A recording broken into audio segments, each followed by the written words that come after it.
Unter, baby! Welcome back to the King of It podcast. My name's Craig, and this is Captain Bannister, also known as Amy, also known as Tangelot. I beg your pardon. What do you mean? Shops a lot, chops is off a lot. Stop it. I literally thought, did you mean like Tangelot, as in I'm orange? No. Yeah, no, you better not. Tangelot. What's that mean? Go off on a lot of tangents. Oh, fair enough. Fair dues. I'll take that one for the team. I'll pop that in my bag, because that is true. You can have that one for free. I'll have that. So if you've just discovered this podcast, we are travellers of the earth. Oh, lovely. I like that. Yeah, there we go. That sums us up in a line, doesn't it, pretty That's much? on the gravestone, innit? Travellers of the earth. And now they're in the earth. Why are we buried together? You getting buried or cremated? I don't believe in any of that. What do you mean, believe in it? Just check me out with the bins, like. Pop you in the back by the cat. What are you doing, Aim? Oh, just burying Craig next to Smog. I don't want to be buried, I just told you that. Smog. So cremated then? No, neither. I don't believe in any of that. I'll throw you up to heaven, shall I? Just put me in the bins. Just put me in the bin bag. Righto. Like a murderer. Okay. You might be there sooner than you think if you don't stop chops in. So welcome back, lads. This season is about the Mongol Rally. If you've been listening along, thanks so much. If you don't know what the Mongol Rally is, we drove a shitty little car, 12,000 miles across the country from Barry in Wales to Russia. That's Russia. Yeah, for all of those at the back that can't hear, that's Russia. That's mental. Around 13,000 miles, Craig. You just add into the total, are you? No, in one go. We did that.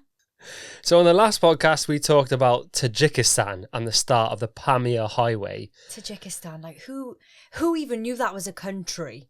I didn't know it was a country before people were like, oh, Mongol Rally, you'll go through Tajikistan. I'm like, don't make shit up. What's wrong with you? Mad scenes, mate. We talked about altitude sickness. Oh, yeah. Which we thought was going to happen to you, but it happened to me. We talked about camping in the mountains in some of the most serene spots we've ever seen in our lives. Yeah. Stunning, wasn't it? Stunning, Craig, stunning. So that was one of my favourite parts of the rally. So if you haven't listened to the last episode, go back and listen to episode 7 or watch it on YouTube. Yeah, yeah. Waving to you. On this episode, we'll be talking about Kyrgyzstan and Kazakhstan. Brilliant. Madness. So this is a bit of an interim podcast in the sense that we kind of drove straight through them super fast, but loads of stuff happened, didn't there? Yeah. We're going to talk about what the country kind of looked like, how it felt, who we met, what happened while we were there. And we've also got a major special guest. I can't wait for this one.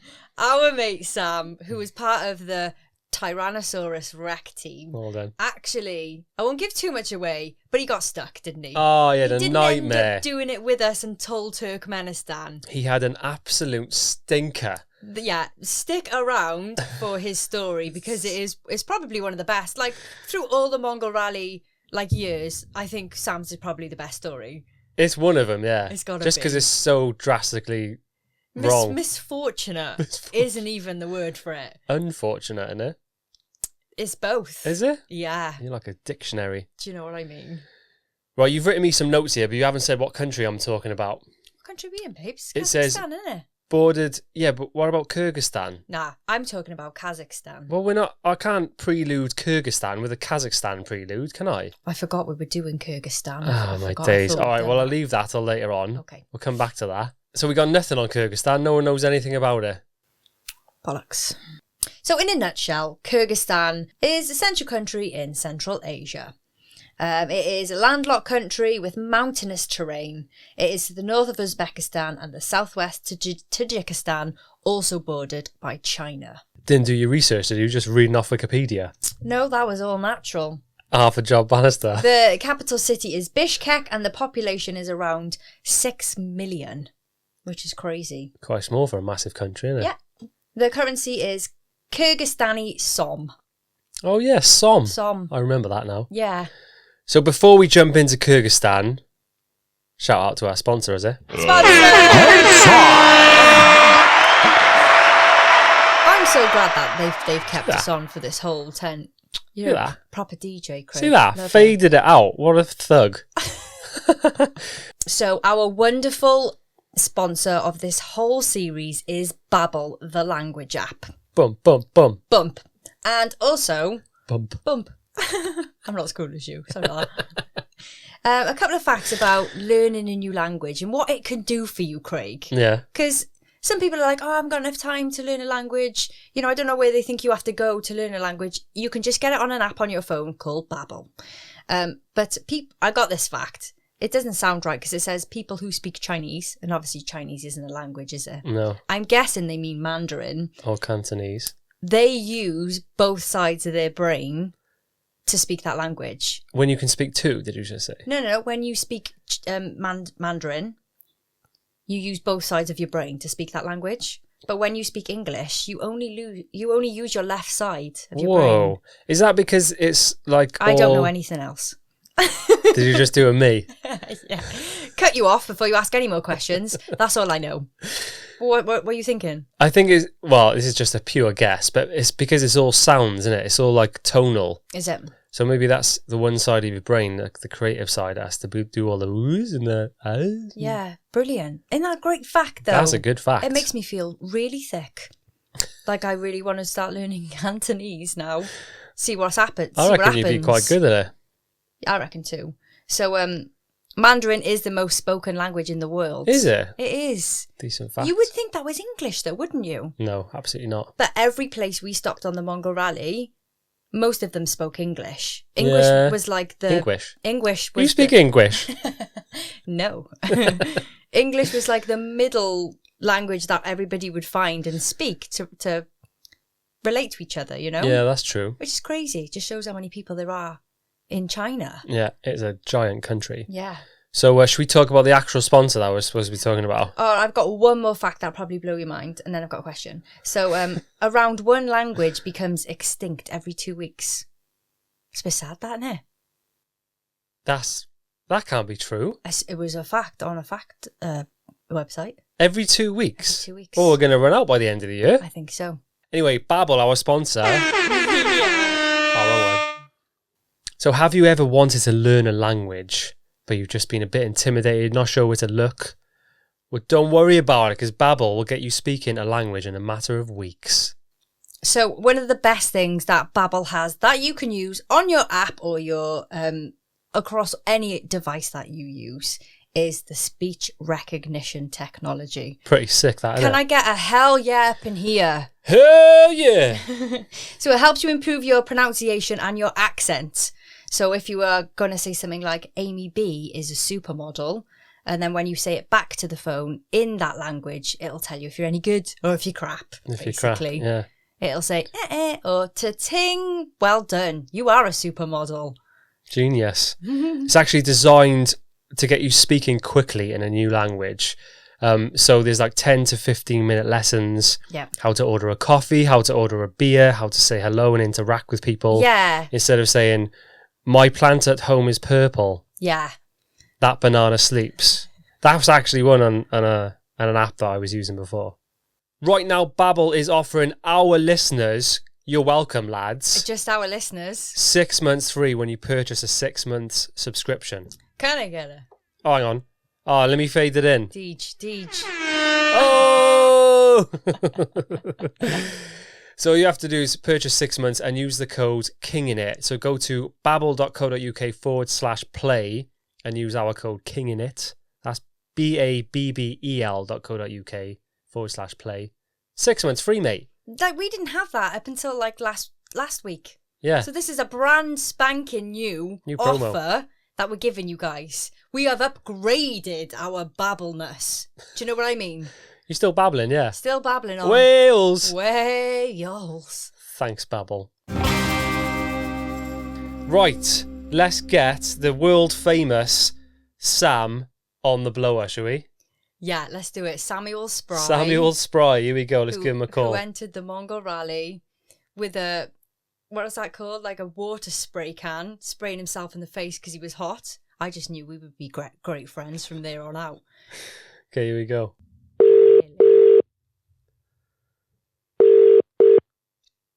Hey. Samuel! Hello, is that Mr. Samuel Spry? What's happening? How's it going, mate? You all right? Yeah, all good. I heard, So you want to hear my story, do you? yeah. Oh, we want to hear it, mate. I heard that you shit your pants a little bit, though, didn't you? It's confidential. Oh, all right. We'll leave it there then. Well, it's got to be a world exclusive for the podcast, surely. Yeah. Oh, right. I suppose I should probably start right from the start, shouldn't I? Tell Yeah, us take from us the way beginning, back. Sam. What on earth happened to you on the Mongol Rally 2018? Start from the beginning. So we got to the ferry, went across to France. First day, we thought we'd smash it out, get straight to Belgium. Yeah. Had our first night in Belgium, camped out somewhere, and put my passport in a little tray thing by the side of the seat by the driver's side door. Thought it would be Thought safe. it'd be fine then. Yeah. It'd be fine. Yeah, no problem. It's inside the car, ain't going anywhere. Cushy. It was not. It was not cushy at all. We got to Ghent, and it must have fallen out when we got out of the car to go for a wander. Didn't even realise at this time until we were sort of on our way to Germany. Got out of the car at a service station, and I suddenly thought, hang on, my passport's not in the little pocket. Where's it gone? So we did that thing that everyone does when they think they lose something. They look everywhere where it is literally impossible for it to be. Yeah. You know, you're looking for your shoes in the loft and stuff like that. Like your shoes are not going to be in the loft. Like, what are you looking in the loft for? Yeah. Like looking in the spare tire slot in the back of the car, just in case the passport had like fallen underneath the seat and rolled over the back seats. And no. So we ended up driving back to Ghent, which is I'm sure it was like a 2-hour drive or something like that. It wasn't short. And was scouting around the floor trying to find where the passport might be. Can you imagine? And at that point, I was just like, no, it's gone. It's gone. We're not going to get it back. So just to clarify, this is day 1 or day 2? How far in were you now? Day 2. Day 2. That must be a world record. That is a world record. Not even at the start line either. Nowhere near it. No, didn't even get there. Didn't even make it to country number 3. Yeah, and I guess like the saddest part about this is it's not just the passport, is it? You've got every single like visa that you need. It's all the visas, all of it, mate. All right, what happened? Hundreds of pounds worth of visas. Basically decided like that was it. Like, you know, it can't go on. So I called my mum, like in bits, just going, "Mum, I've lost my passport. It's all over. It's all over." Yeah. And my mum, like, bless her, she was like, "No, it's not. You know, let's get this sorted, and you're going back out." Oh, what a legend! So it was Friday the 13th of July. Shut up! It couldn't have happened on a worse day. Yeah, that was the day that I lost the passport. It was literally Friday the 13th of July. It's the 13th of July today. 2 years ago. Are you stop it? How weird is that? It is. Oh, we'll have to hang up on the phone now, Sam. Something's going to go wrong. No, That's it. We can't do this to him twice. Oh my god, that's so weird. That's so creepy. Yeah, Mum booked in an appointment with Peterborough Passport Office because that was like the soonest one that we could get. So Mum got all the paperwork. She filled out all the paperwork for me. Over the weekend. Over the weekend, I was still in Belgium, obviously. So I spent the weekend in Bruges. Ollie and Aidan. Yeah. Ollie and Aidan took me to Bruges. Right. They carried on. Got an appointment booked with the British Embassy in Brussels. So couldn't get to the embassy until Tuesday, I think. Right. So just thought I'd stay in Bruges for the weekend. Headed to Brussels on the Sunday, stayed a couple of nights in Brussels, and then got my emergency passport on the Tuesday. And then I think literally Tuesday evening, I got the Eurotunnel back home. Right. Got the coach back home from London.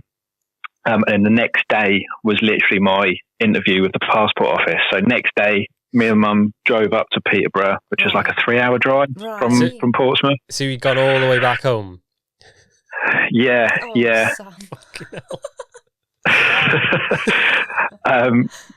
Sent off all my paperwork at the passport office, and that was going to take about a week or so to get back. Couldn't do anything for a week. Was talking to the visa machine about sorting out the visas. The only one I couldn't get was Iran because it just took too long to process and get the letter of invitation for. I think that was right. Yeah. So that took too long. So that was just a complete write-off.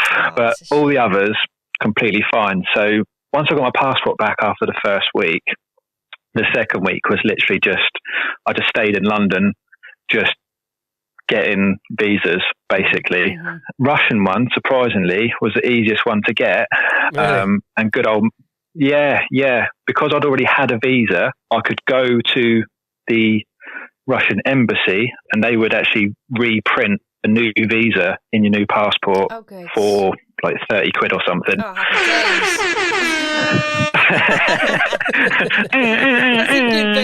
good bit of news. Pop one of them on. So the rally had already started by now, hadn't it? I think so. Yeah, it was the 16th it started. So you would have been. But you were determined. I would have been getting all my visas by like the 20th or something, 21st. Right. Got all my visas, got my passport. I was thinking, sweet, we're on to a good one now. All I need to do now is book flights. Are you going to fly? So I think I was messaging. Yeah. So I think I was messaging Aidan and Ollie about where they were and where they would be. In hindsight, don't know why I did that because I would have been stuck anyway because I couldn't get into Iran. Oh, true. If you were in their car, Yeah, so in the end, I can't remember what else transpired, but it worked out that I just flew to Azerbaijan. And as you do. That wasn't even on the rally, was it? No, I don't think it was. But Azerbaijan was where the ferry crossing was for Turkmenistan. Okay. So that was the logic behind that. Yeah. What happened? All right. So Azerbaijan. I was just Googling. So that's all the way past Europe, is it? So you were just going to get ahead on everyone? No, it's just above. Yeah, it's south of Armenia or Georgia. Yeah. And just north of Iran. Yeah, so by the Caspian far. Sea. Yeah, it's quite far away. So where did you fly? Baku? Yes, straight into Baku. Got to the airport and I thought, yes, this is the home straight to getting back on the rally. Yeah. Things going to be going upwards now. I'm heading towards the sky, looking towards the light. Things are going to get great. I'm going to meet back up with Aidan and Ollie and see all the other guys, meet King in it, and see everybody. It's going to be great. It's going to be epic. About an hour before the flight's about to take off, flight gets delayed. Oh, fabulous. So I'm like, oh, fuck's sake.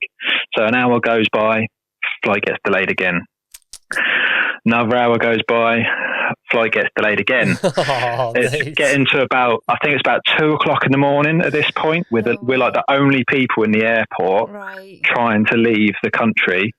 And eventually Azerbaijan Airlines, fucking shit airline, by the way. Right, yeah. Put that noted. I had to just cancel the flight completely. Oh, no. So we're all in, what do we do? We've just had our flight cancelled. They ended up getting us a hotel for the night locally, which was fine. We didn't have to pay for any of that. So the flight got rebooked for the following day. Got to the airport mid-afternoon. Flight's fine. Get on the plane. We fly to Azerbaijan. Nice. I'm in the plane. I'm thinking, yes, now this is it. I'm on my way to the rally. Get back on the rally. We're finally going to get back onto the rally. It's going to be great. I can't wait to meet everyone. Yeah. We land at Azerbaijan and it's quite late at night, waiting by the baggage carousel, and baggage is coming out. People are picking up their baggage, and more and more people are leaving. There's still some bags on the carousel, and I'm waiting and I'm waiting and I'm waiting. All of a sudden, the carousel just stops, and my bag is nowhere to be seen. Oh, for fuck's And my bag is nowhere to be seen. I'm like, no, please, no. Would you say that your an unlucky person? Like, does this stuff happen to you like this all the time, or is this just a really bad run? I think it's all to do with, I thoroughly believe in Friday the 13th now. Yeah, yeah, I bet you do. Because it was just completely downhill. Yeah. But no, I wouldn't say I'm that unlucky. But I'm completely wrong. So I honestly think, like, we'll hear the rest of your story, but I think for you, mate, this is such a big test and like a testament to your grit and determination to actually get there. Definitely. So what? So so you didn't get your bag. So the carousel stopped. What happened then? Didn't get my bag. So went to lost property. And basically had to describe my bag and what it contained and blah, blah, blah, blah, blah. They didn't really understand what I was saying, which was good. So nothing really happened from that. So I thought, well, I can't just wait around the airport. I need to find a hostel or something. Just went on to booking.com, found a hostel. Little shout out, Cheeky Carabao hostel in Baku. There you go. The owner, absolute legend. Yeah. Absolute legend. I told him my story, and he was absolutely wowed by the whole thing and why I even bothered to continue. He actually called the airport for me and spoke in Azerbaijani. Awesome. Basically managed to get my bag back. It took a day. Yeah, we drove up to the airport, went into the luggage area, and my bag was there. I was like, yes, this is finally it. I've got my bag. I'm in Azerbaijan. I'm ready to go. So a couple of days went by whilst we were waiting for the Baku ferry to Turkmenbashi. Nice. My favourite words, Turkmenbashi. So, yeah, I managed to get talking to the guys in a little Golden Nugget Micra. Nice. Who are on the rally. Of course. Managed to get in with them because you need to be in a car or something. Yeah, to get on that ferry. That's right, isn't it? I got on the ferry, which was great, although it kind of would have been better if the ferry got delayed, which I'll get to. Okay. We took the route, you can either go north up through like Russia, or you can go south and go through Iran, but if you're a nutter, you can go through Azerbaijan and then get the ferry from Baku to Turkmenbashi across the Caspian Sea. Which is that's it. Oh, yeah. Caspian Sea. Yeah. And rumour has it it's like one of the worst ferry trips ever, but I'm sure you've got a... It sure is. Oh, no. It sure is. Oh, no. Go on then, how was it, Sam? What happened? Well, we heard stories of like really, really grim things happen on this ferry. Like for some reason, the weather and the Caspian Sea is just like there's something wrong with it that just causes storms and it's just really windy as well. I think, which causes all sorts of problems for the boats and ships. Oh God, I can't imagine. And previous rally teams have been on previous ferries and were like stuck at sea for like a week and a bit or something, just waiting outside the port and just not being able to dock and just really grim stuff was happening. Like people were having to like go for a wee over the side and sort of reverse wheeze over the side as well, because everything just filled up and flooded. Oh God! What? So the toilets were rough. I've heard the toilets were very rough. Yeah. Like the septic tank just filled right up, and But yeah, luckily my ferry wasn't that bad. I think we were stuck out for about 18 hours. Which is pretty long. How long should it take? So that was how long the journey took? That's how long we were out at sea for. Okay. Waiting to get into Turkmenbashi. Right. So the actual ferry was like, I think it's like a day or something. I can't remember exactly how long. So yeah, we got in the port at like, I think I finally got my visa for Turkmenistan at about 11:30 at night, which was gutting because if we'd been delayed like an extra half hour, then give it an extra day on my visa, which would have worked perfectly for me. Go through the checkpoint to leave Turkmenistan. The guard's checking out my passport and checking me out and doing all this weird stuff with my passport that he didn't do with the other guys. And I'm like, okay, here we go again. What's the deal here? Mm. He didn't speak English, so he just said, just like go through in Turkmen. So I get to the desk, and the guy says, I can't let you through. Oh. I'm like, what? What do you mean? Yeah. He says, I can't let you through. Your visa expires a day before your Uzbek visa starts. Oh. And I'm like, oh, well, can't I just chill in no man's land? Yeah. And he was like, no, there's like wolves and dogs, and like, oh shit. just you'll get attacked if you go out there and stay out there for the night. So I'm like, okay, well, is he having me on? Is he not? You know, thought I'd just deal with it. So at this point, I'm like, fuck, what do I do? I've got virtually no money, can't withdraw any money. Mm-hmm. I've only got what I came in with, virtually. So the guy says, right, we can put you up in this like hotel opposite the immigration, like prison sort of cell thing, which I'm not sure which is worse, to be honest, the hotel or the immigration prison. Sounds rough. Yeah, it was grim. Like the toilet was stained. There was no like shower hose or anything. You know, the beds were like held together with bits of string. It was really awful thing. But as I got to the immigration prison, I saw the Kiwis in the pink fluffy Peugeot. Yeah, that was a great car. Yeah. And those guys basically saved my ass. Did they? I think the exit visa was about $80. Right. It was really expensive just to get out. Mm. I was like, lads, I've got no money. This is how much the exit visa costs. Can you please lend me some money? And I promise I'll give it back. Yeah. This was the second time I've met them, because we went out for a few drinks in Baku. So I'd already sort of known them anyway. And they gave me $100. I'm like, look, you need it more than us. Yeah, really cool guys. Yeah. Just so lucky to have bumped into them. Mm-hmm. And all of this sort of stuff went on for the next couple of days, because my visa wouldn't expire for a day or two. The final day came, I think I was a day over my visa, so I was sort of technically in Turkmenistan illegally. Oh, right. Yeah. So I had to get this exit visa right, otherwise I was fucked. I probably wouldn't be here now. Right. I'd be locked up. Yeah. No one spoke English on the day I needed to get my visa. The only guy that did speak English, it was very, very broken English, and had to use Google Translate. Shout out to Google Translate. He sort of guided this like girl through what I needed to do and where I needed to go. This girl didn't speak English at all. Okay. But somehow we ended up bonding over this next like few hours of faffing around trying to get this exit visa.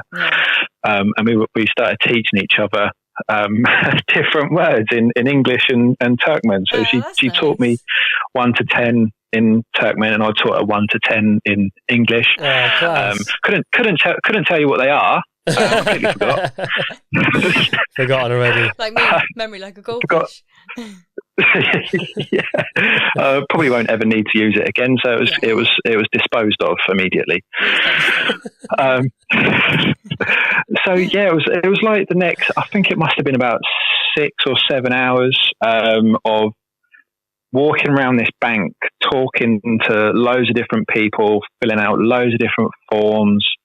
I had to get like a visa approval form from the bank, and then go to this little office around the corner and get the visa approval form stamped and then checked by someone else, and then I had to pay for it, and then the payment had to be approved and then checked, and it was just such a long process. And the whole time I'm just thinking, I just want to leave. I just want to get out of this place now. You know, broke down in tears as well, because I'm just like, are they trying to keep me in this country so that they can have a nice healthy British prisoner to sort of con the UK government for £500,000 or We've something. got your Sam Spry. What money have you got for How us? much is he worth? finally got the exit visa approved, and it was in my passport, and I was ready to go. I was like, this is it. This is me. This is the final thing where I can finally just crack on and get this shit over and done with. Yeah. This just continuous stream of just no luck whatsoever was finally coming to an end. Surely it doesn't get worse from this point. Surely. No, it only gets better. It only gets better, I tell you. We finally get to the gate and the guy sees me.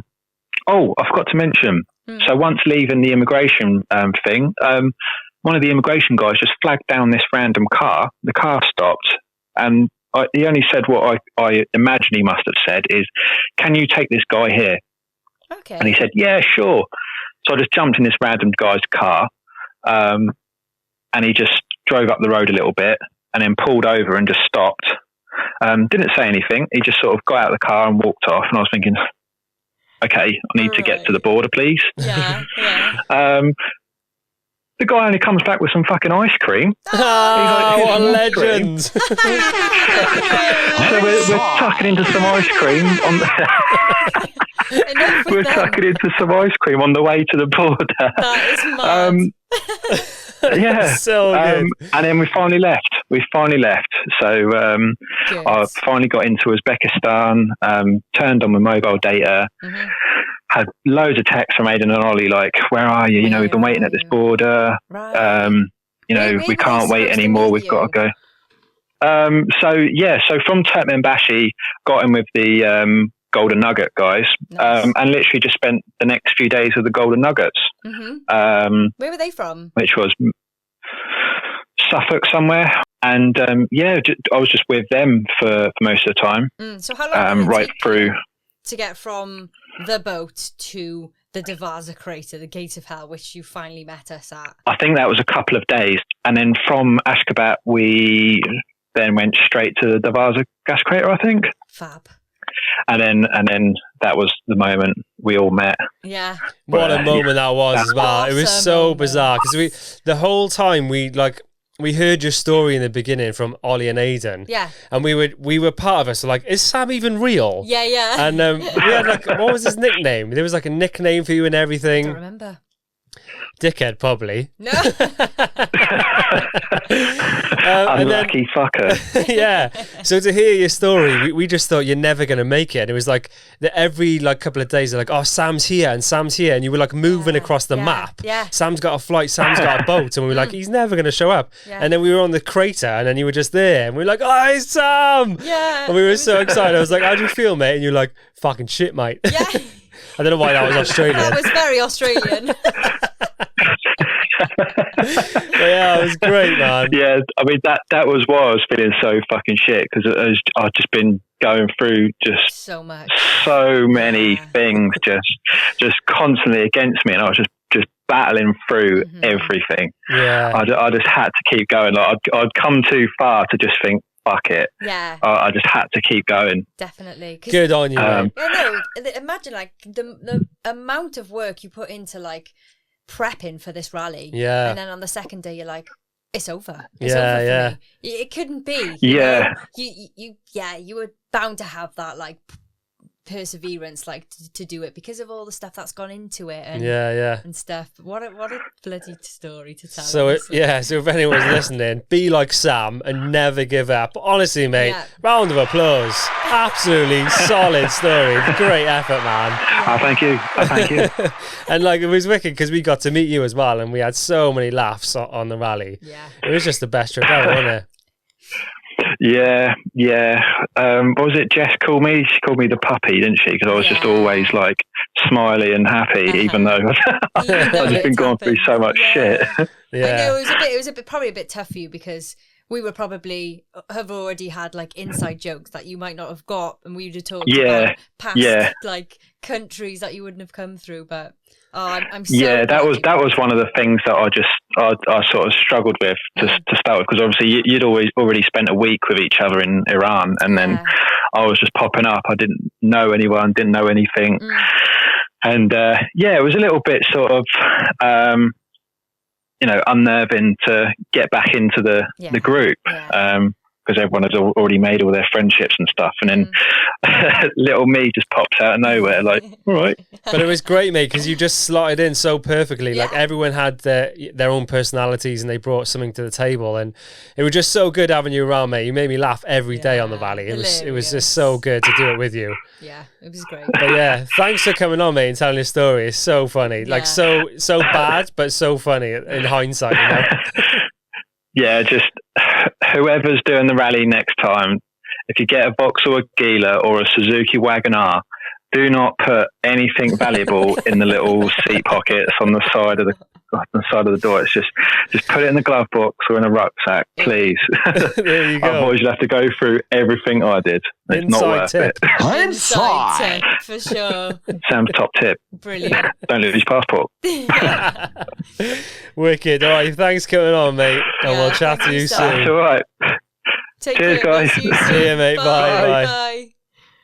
What a guy, honestly. What a story.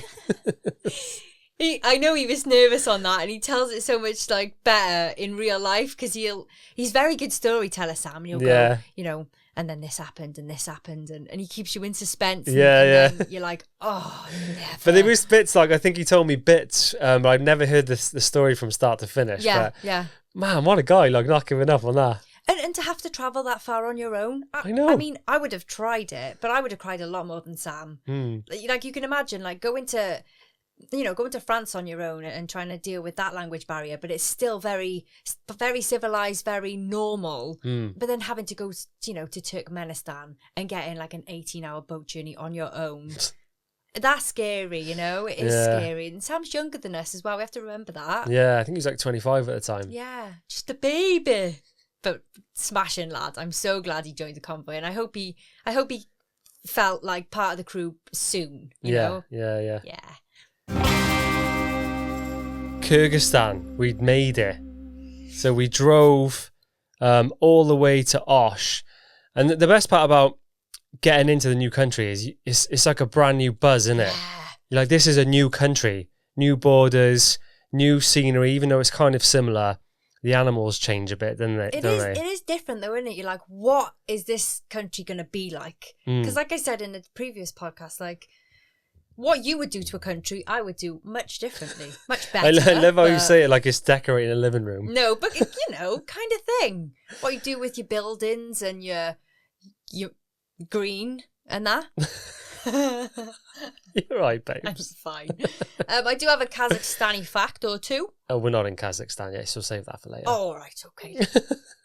So straight away there was yaks. Yes. Like barren land forever, dusty barren land with mountains in the back. Beautiful. Just a bunch of yaks kicking about. Amazing. I've never seen one before in my life, so I was buzzing. Yeah. Like more than I should have been. No, it was amazing. To get out in amazing. the car, but there's no barriers for them to not come and charge you. Yeah. Is that what they do, is it? They ram you. Ram you. Up the bum.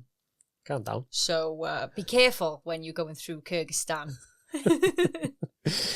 So yeah, we were buzzing to be in the new country. There was wild horses as well on the way. It was just a wicked drive. And the roads were still kind of tarmacked-ish, so it wasn't that bad. So we managed to drive all the way to Osh, and we found a really posh hostel. Because bearing in mind, we'd just been on the Pamir Highway. We hadn't showered for about 4 days. Sick. And we were stinking. Mm-hmm. So we found this really nice hostel, like super lovely owners. Yeah. They gave us our own wing. So all of us as a team, we had like 3 bedrooms. Mm-hmm. There was a kitchen area. Our own like entrance door and everything. Yeah. Which was just as well because we were super loud that day. I'm going to do a Sam a minute. Shout out to Hostel Jaluchu. Is that what it was called? Yeah. It was so good. Because it was so cute. It was so nice to have a bit of normality after that. So we all had a proper wash. We had a nice clean space as well. We were still missing our blue poo boys though, weren't we? Yes. So Rob and Robin had decided, they were like, we really want to do the Pamir Highway. Rob had talked about the Pamir Highway all the way up into it. He was the one that kind of like persuaded us to go as well. He was like, can't miss it because of this and this and this. Yeah. So, but we'd made such a good bond as a team that they had decided to skip the Pamir Highway and try and drive all the way to Osh to catch up with us. Good of friends we were. It's like they didn't want to miss out, did they? Do you know what I mean? It's like he gave us a lung. He might as well. He gave us a lung, did he? Yeah. Well, he missed the Pamir Highway for himself. Oh, yeah. Just to come and meet us. Yeah. Just to catch up with our convoy. He was gutted about it. But I remember Rob telling us, we'll get him to tell this later on, but he said, so we're in this hostel, we're having a few drinks, Chuluchu. Yeah. We're having a good time, but it just doesn't feel right because we're losing. We haven't got a full team. Yeah.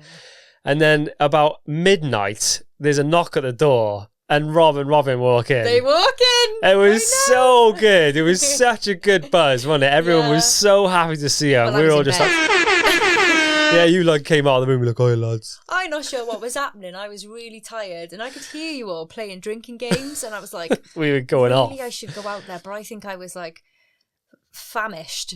I was unfed. It was just, I just needed some time on my own, I think. And we had a double room. So I was like, I'm just going to spend some time on my own. Yeah. Just being that guy, little unsociable like a little fanny. But it sounded like someone was getting murdered out there. What drinking game was like? Oh, so we're playing fingers. If you've never played it, you have to like put all like fingers on a glass and you have to count up to 3 and then you all...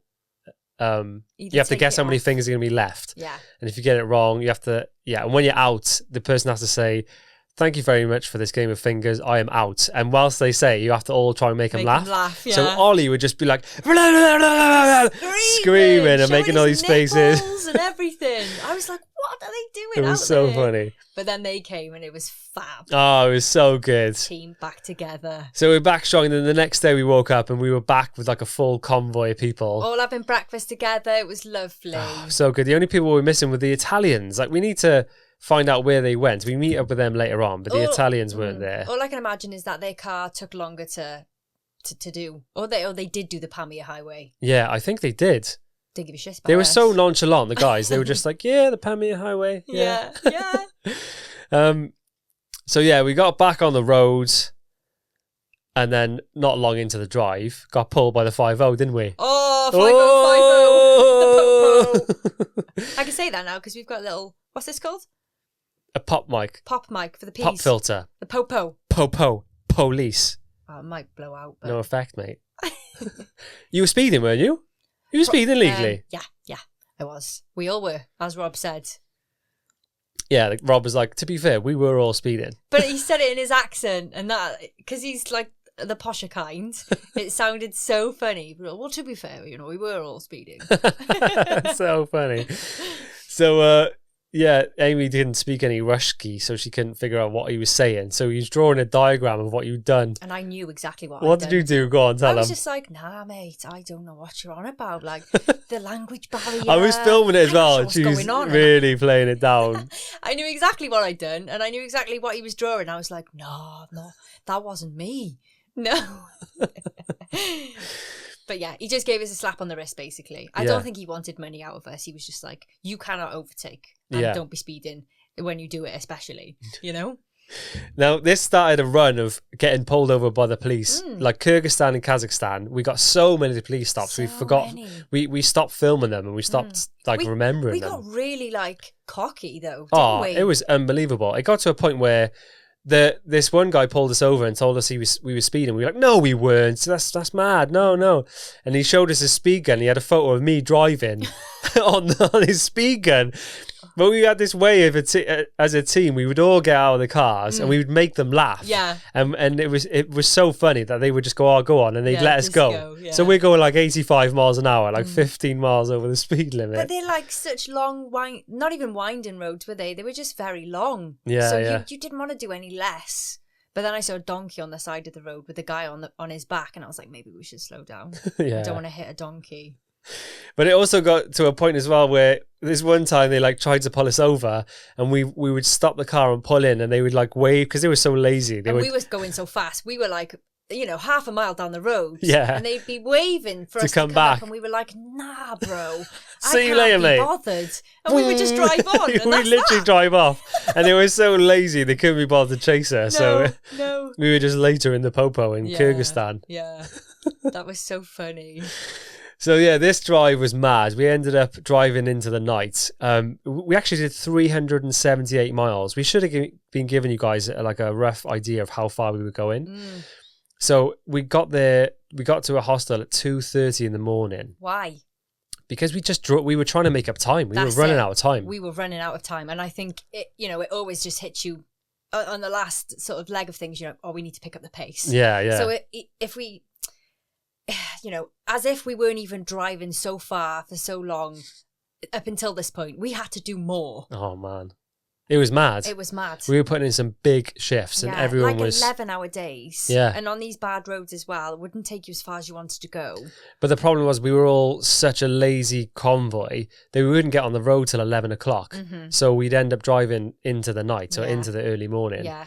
But this place was really cool. We found a hostel, and outside the hostel it was like these traditional Kyrgyzstan yurts. Oh, yeah. So all the guys slept in there and they had all the outfits. Yeah. So in the morning we had a little photo shoot in the outfits. In a Kyrgyzstani, what did it look like? Like the Pope. Like he was a big long white jacket. Yeah, it was like a robe with white robe with gold I don't want to know stitching. what it was made out of.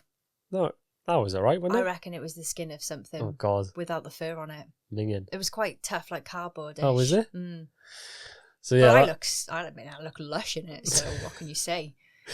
So we flew through Kyrgyzstan, to be fair. We were only there for maybe a couple of days. Yeah. We ended up making it to the Kazakhstan border. And again, because your name was on the papers, you had to drive through. So tell them the story about... Well, it's not a massive story, but we were always worried, weren't we? So we obviously, as you've heard, we stashed our drone behind the CD player that came out of its socket. We just popped it behind. But I think we had it out in Kyrgyzstan. So by the time we got to the border, I was like, oh shit, it's out. But I don't think it's illegal to take it into Kazakhstan. So I just stuck it behind the back seat. Just on the back seat, yeah. But yeah, I had to go through, which was quite daunting every time.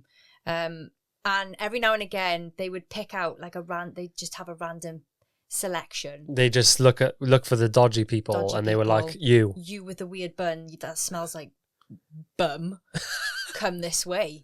So I was like, well, that is a full description of me. I'll go with him. So I had to drive through to this it's just like a big courtyard type thing, and he was like, I don't remember him saying in English, your car's going to get scanned. But I saw the scanner and there was cars going through and I was in the line for it. And I was like, oh no, we kind of got this far and have the drone taken off us. But everybody kept pushing in. They don't even give a shit about politeness or anything there. And I was just screaming at people. Really? What are you doing? I am in the queue. But obviously they have no idea what I'm saying. Yeah. And then it was taking so long that the guy was like, oh, just go. And I was like, really? And he was like, yeah, just leave. And I was like, oh, thank God. Yeah. So I just pulled out. Dodged the bullet. Yeah. So I do think they would have taken that drone off us if I'd gone into the full car scanner. Yeah. But yeah. And your pistol. Got out of it. And the pistol that I took round the way. Yeah. My AK-44. Took round the way. AK-44? Yeah, smaller than an AK-47. Oh, yeah.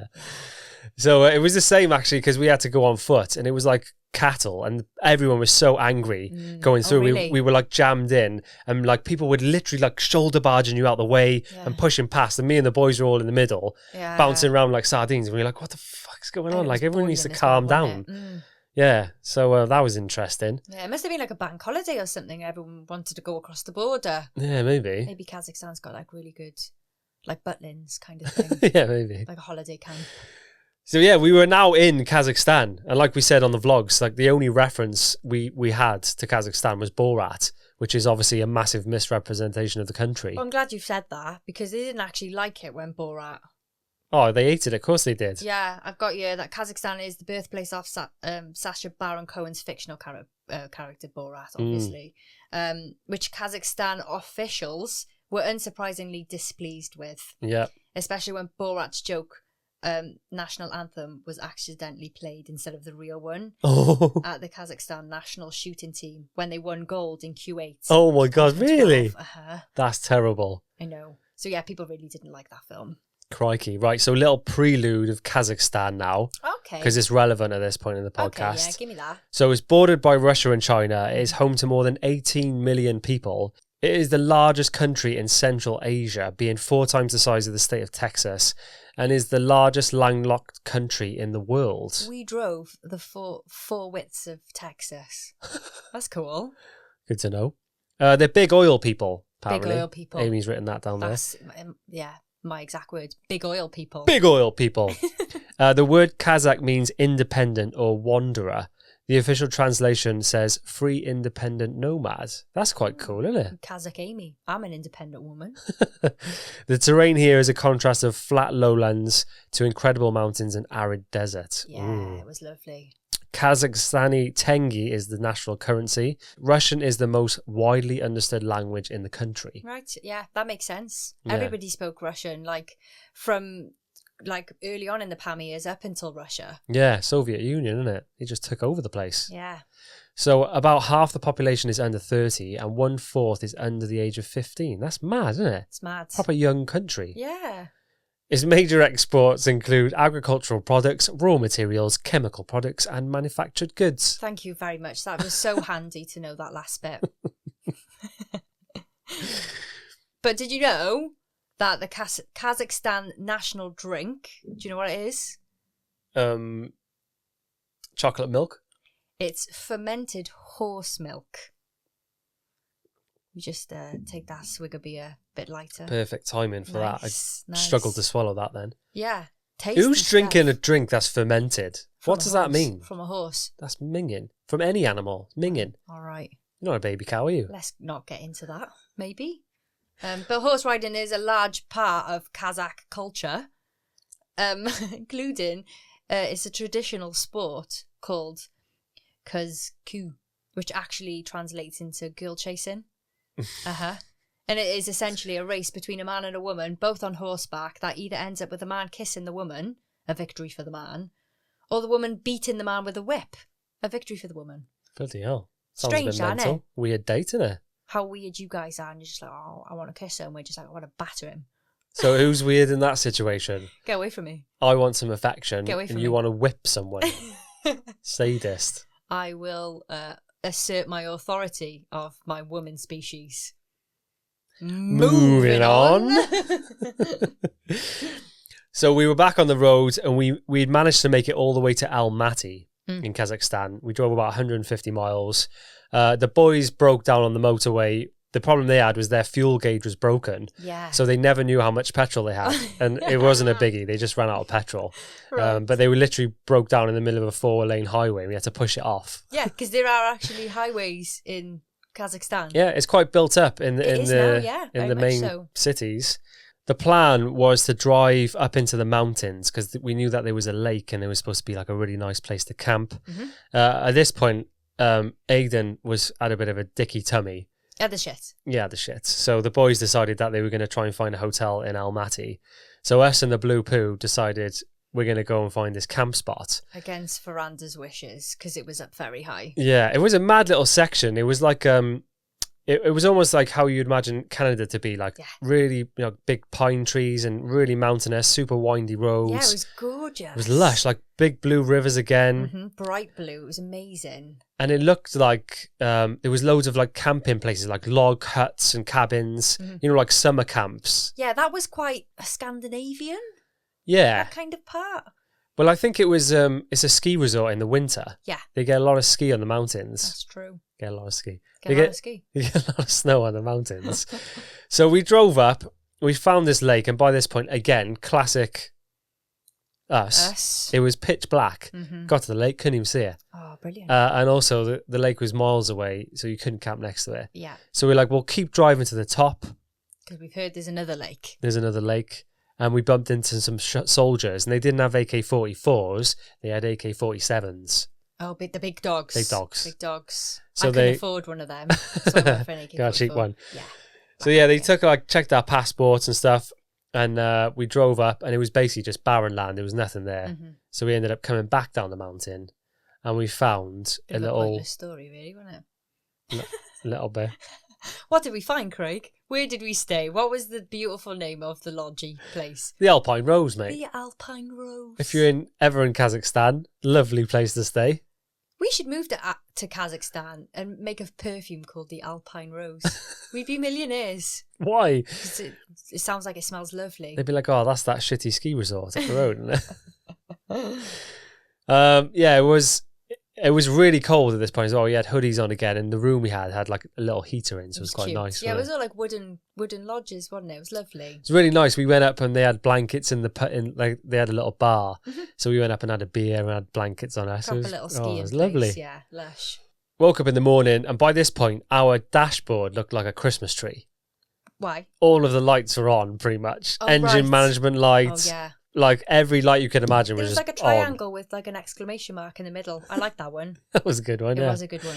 So because we were trying to get up these hills, Fferanda was just having a nightmare. I mean, I don't think it was the hills. It was probably probably 9 countries we'd already been through. Yeah, to probably. be honest. And all this shit fuel. And she's a Fiat Panda, bless her. So we actually popped back to the lake that we couldn't see in the night, and that was one of the most beautiful spots we saw on the rally. Yeah, it was great. Because like we'd seen lakes on the rally, but this one was like surrounded by humongous mountains, and it was so peaceful. You could just hear this waterfall in the background. So we all like had a little woosah in the morning, went up there, took some pictures. And Jess, there was actually like a ramp that went into the lake. Yeah. And Jess was sat with her phone. She put her phone by the side of her, and it slid all the way down, like in slow motion, just went into the lake. Gone forever. Gone. And all of her photos and everything. It was she was gutted. I was gutted. Lucky you had us with you, Jess, to Why? take all those photos. Otherwise, you'd have no memories. Oh, that's such a shame. We were I know. gutted. She was in such a bad mood as well for that. I felt so bad. Bloody idiot. But it was great. It was a great place though, wasn't it? And I couldn't quite believe if you'd have plonked me there, if I'd have closed my eyes and you picked me up and plonked me in Kazakhstan, I wouldn't have known where I was, and I wouldn't have guessed Kazakhstan. No. It was beautiful. Stunning. And the day was glorious as well, wasn't it? It was a beautiful day. So we headed back to Almaty and met up with the boys. Aidan got a good night's sleep and a proper wash and stuff. Proper poo, yeah. Little pop. And then we carried on. We ended up at a random hotel somewhere. I couldn't even tell you where it was. But the funniest part was the duvet in the room. So yeah, it was a massive place. Like you walk in, and it looks like a mansion. Like the ceilings were so high, and there was like red carpets. It looked quite suave, didn't it? It looked like it would have been really posh about 100 years ago. Yeah, pretty much. But the duvet had all these random English like words on it that had just been glued together. So one of them just said, "Love you." Love you with a U. Not even Y-O-U. It was just a U. And it wasn't even "I love you." It was "Love you." Love you. And then the best one was the one that said, "The lovely girl, best love." It was like, the lovely girl, best love. I love it. That's so cute. Oh, we should have nicked it. It was so good. Super retro. Like the whole place with like the brown curtains, and it looked like the rug which they put on the sofa looked like it had cholera. Oh yeah. It was dangerous, but it was definitely plague or something in that rug. Yeah. And then the road from Almaty to the border of Russia was an absolute stinker. Was it? I think this was the worst road we had. Right. It was terrible because you were allowed to go fast on it, but it was littered with potholes. Right. So driving was literally like a cartoon. When you see them on the cartoon and their hands are going frantically. Yeah. It was just so frustrating because you wanted it. We were trying to make up time. We were. Yeah, that's but it. you couldn't go fast. So you ended up going like 30 miles an hour at a push and just hitting potholes, and everyone would go, "Ooh!" Yeah, and hoping for the best, like, yeah. Because Fferanda's back suspension was gone again, so every time we would hit a pothole, the whole back would thud, and if you were in the back, your coccyx was just taking a pasting. It gets you. We managed to find a garage in the middle of nowhere, so we needed to get the shock repaired again. We went through about 7 shocks on that car. I'm sure what was going wrong. We actually needed 2 tyres as well, because I managed to pop 2. Congratulations. And this scene was like mad. So it was thunder and lightning. Do you remember this? Thunder and lightning to the maximum, but it wasn't raining, and it was so loud. It was like booming. Yeah, like boom, boom. There was a guy like dressed in army gear in this garage, looking us up and down, thinking, "What the fuck have you got there? What is that?" This is my Fiat Panda, mate. Oh, you're on about my AK-44. This is my AK-44. That's get your eyes off it. That's mine. Get your eyes off it. And then there was a toilet that just smelled like the devil's toilet. Yeah, as per usual. And then nobody else saw this because I bumped into this fella on my own. Right. But I walked into this room trying to find the mechanic, and there was a guy with a blowtorch on the floor. And I thought he was like blowtorching some metal. He was like doing some welding. And I looked at what he was doing, and I looked like my face must have said it all. And he like screamed at me in like Russian. He was like, really? And I was like, what? Like, took a step back, and he was blowtorching a sheep's head. It was like cut off. Ew. It was a sheep's head. He was blowtorching it, and then as I walked off, I saw him with the fork, and he took a piece off and ate it. It was terrifying. Oh my goodness! I have nightmares about that every now and again. It was. I couldn't believe it. It was stank as well. What's he shouting though? He obviously didn't want to share it. He didn't want to share it. No. You're not having my sheep's head. I don't want to nibble at that, mate. You all right? Yeah, that's gross. It was disgusting. We found another strange hotel. Which one was this? Well, it wasn't that strange. It was a bit strange. It was the one where the guy had obviously gone to other hotels and stolen their robes and put them in his own hotel. Yeah. So the hotel was called like, I don't know, the Paradise. And on the robes, it was like the Royal Arcade. It was like, these don't belong here. Yeah, they were all like mismatched, different colours and like different like fonts and stuff. And like, if you've got a trendy nan and she's got those like open toes like slippers, there was a pair of them each, which we like catwalked around the room. It was great. And I think it was at this point, and maybe the hotel before, we were actually reunited with the Italians. Yes. So we were full convoy as well. I said full convoy last time, but we were missing the boys. Yeah. And then, so at this hotel, you went to bed early, and we ended up playing drinking games again. In the bar, it was like 50p for a big bottle of beer. Yeah. And they sold like every Russian vodka you can imagine. He was loving it, wasn't he? The guy he was. He mustn't have got... I mean, I don't know how many people would have actually gone and stopped at his place, you know. Because, I mean, what's the chances all the Mongol Rally people do exactly the same route with the same hotels? Yeah. But he was loving the company. Yeah, he did love it. I was actually editing that night because we were trying to get vlogs out on the road, which was another difficult part of it, you know? It was a mission, Yeah. But yeah, we had such a good night with everybody again. It was just like, everybody was laughing. It was just, the best part about the rally is when you're on it and you're having those nights where you're all having a drink, you're already on a mission. So like everything that in like your normal life at home becomes like an afterthought. You don't even think about it. You're just there, you're in the moment. Everybody's just having a wicked time. We're all comfortable enough with each other that we're talking about poos. Yeah, pretty much. It's just like a big family, isn't it? It's so good. It's just like having all your best mates, and we were just so lucky to have met those people and that they all were who they were, and that we didn't have any knobheads in our group. It was brilliant. I know. And the days were so long driving. I think it was sending everyone a bit loopy. So like that mixed with not much food. Like I remember we literally had a bowl of like watery noodles for dinner. Disgusting that night, yeah. And then we started drinking, and it was just chaos. But yeah, it was class. So yeah, that was us like driving through Kazakhstan.